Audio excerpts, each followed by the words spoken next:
Hey everyone, this is Mark Zuber, and this is Life Skills Guy back with the podcast.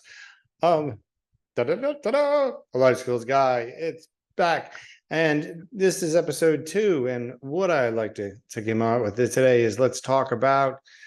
This is pretty much for new people, new teachers to the field of the life skills classroom, and also not just first year teachers, but also new teachers to into those classrooms.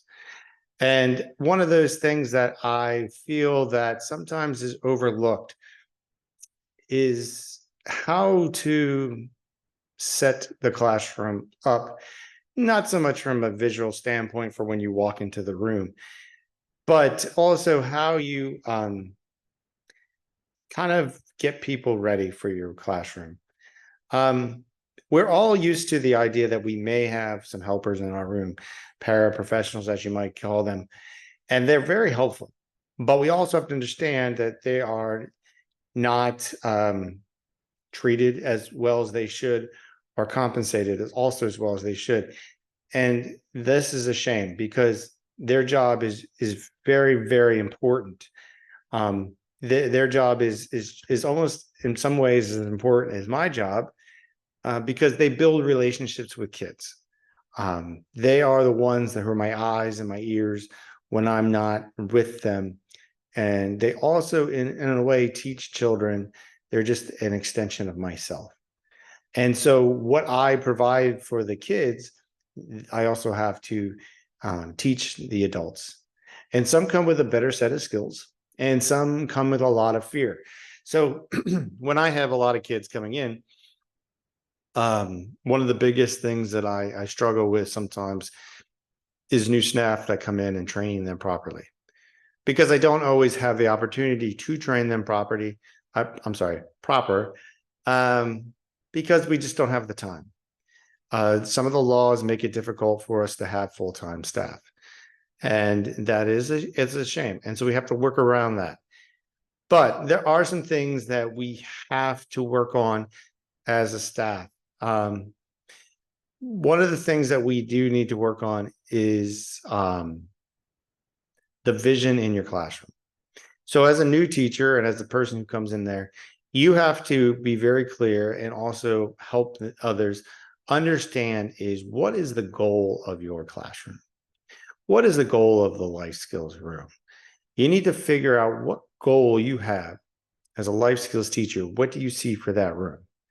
And that's very important. And it's very important that you make that known to everyone in the classroom. What is the expectations in the room? Is it for, every kid to be able to do this and this? In my classroom, for example, the goal is to try different things. There's no giving up. It's not necessarily, will I give up? I can't do this. It's I can't do this yet.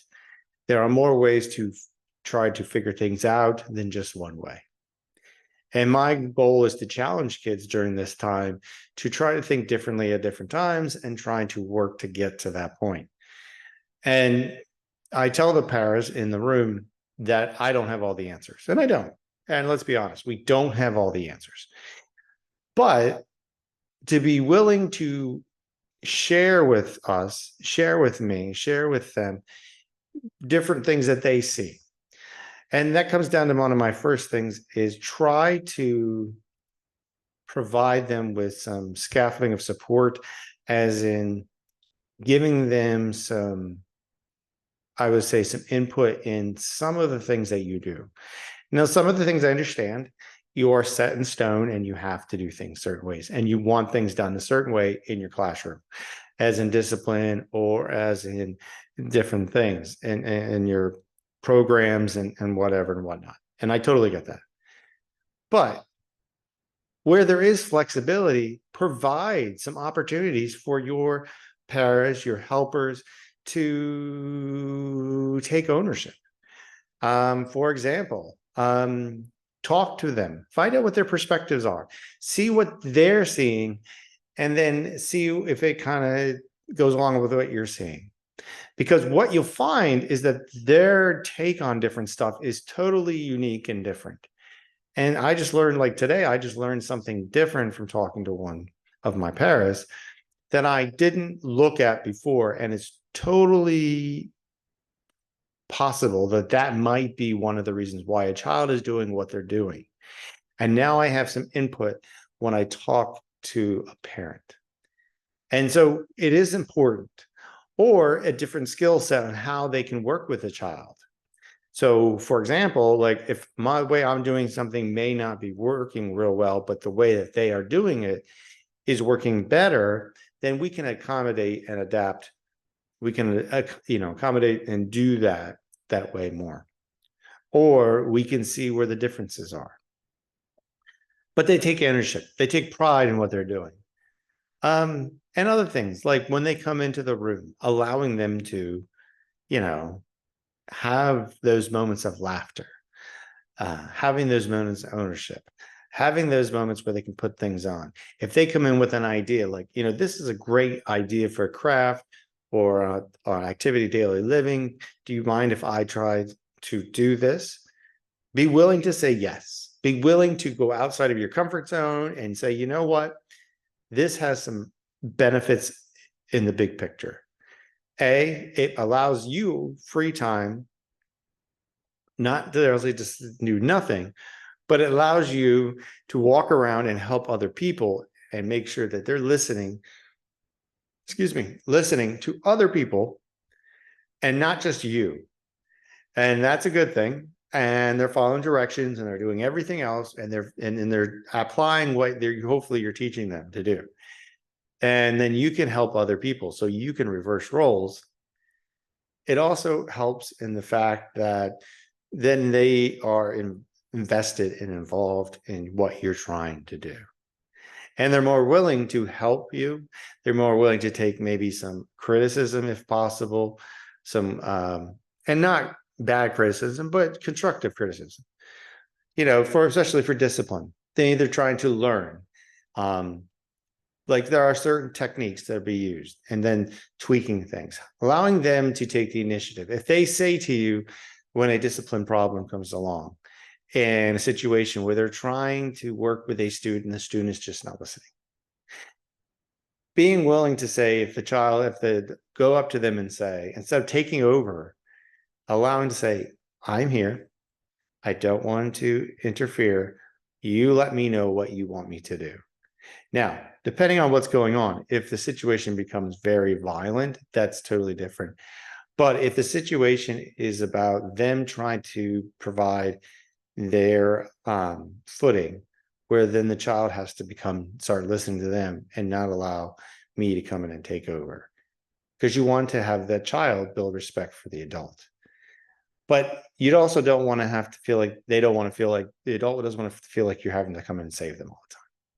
They want to figure it out. They want to do this. They want to do that. So you're just trying to help them, guide them. If they ask questions, teach them how to, what are some techniques that you have learned to help this situation? Because they want to learn how to do it. They want to be able to, when you're not there, they want to be able to take that next step. So those are things that you want to really get involved with. So when you set up your classrooms, always remember that those paras are there. They are more than just paras or extra people. They are a lifeline of you. They are there to help you, but they're an extension of you. And so when you use them and you allow them to spread their wings a little bit, then you'll be surprised what happens. Now, I'm also saying you have to be able to, draw the line and have to be able to correct things when necessary. But it is good. It is very good when you allow them to laugh, you allow them to interact with kids. Because what you'll find is, depending on the day, the kids in the room respond to different adults differently, and you can get more out of that. So that is always helpful. You also want to respect some of their concerns, their fears, and their excitements. So you want to work through those, and you want to listen to those, and you want to slowly bring them along when you need to. So, but that's this episode. I really wanted to talk about what we would do to make sure that our support staff is taken care of, because it is the most important thing that I could possibly instruct anybody to do. There are so much more things that we have done. There are things that you could do more of.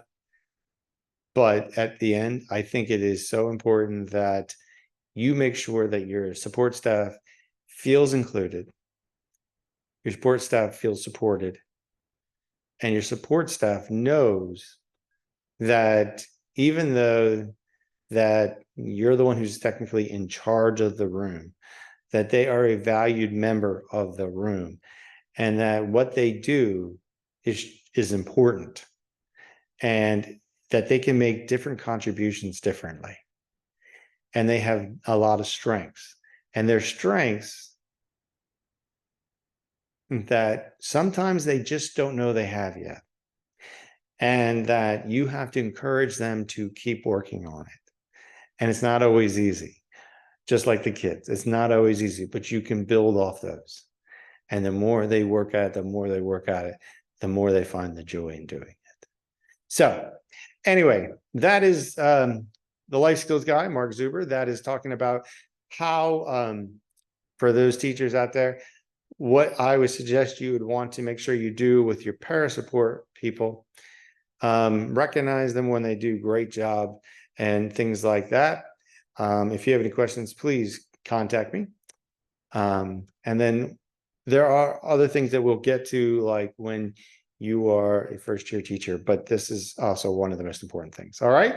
Well, I'll talk to you later. And this is the end of this podcast, and I will talk to you later. All righty.